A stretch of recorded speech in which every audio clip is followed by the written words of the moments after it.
লা ইলাহা ইল্লাল্লাহু মুহাম্মাদুর রাসূলুল্লাহ।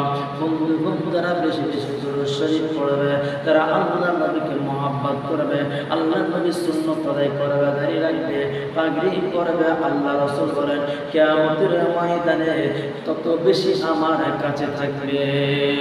সাহাবীরা প্রশ্ন করে, ইয়া রাসূলুল্লাহ, ইয়া হাবিবাল্লাহ, যদি আমি কয়েকবার দরুদ শরীফ পড়ি আমার কি ফায়দা হবে? বলে তুমি আমার কাছে থাকবা। বললেন সাহাবীরা বর্ণনা করতেছে, একজনে 100 বছর, একজনে 100 দরুদ শরীফ পড়ে, একজনে 200, একজনে 300, একজনে 500, একজনে 1000 বার।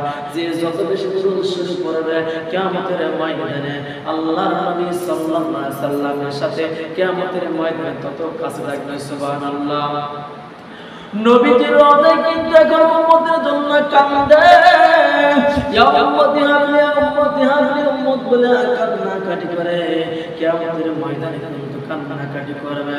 ও ভালোবাসার রওজা মদিনা একবার যদি যেতে পারতাম, কত মানুষ চলে যায় রওজা মুবারকের মক্কা মদিনা জিয়ারত করার জন্য। মনে কত যাইতে ইচ্ছা করে, যাইতে পারি না। আমার আল্লাহ পাক রব্বুল কারীম যেন সবাইকে রওজা মুবারক দেখার তৌফিক দান করুন, বলেন আমিন।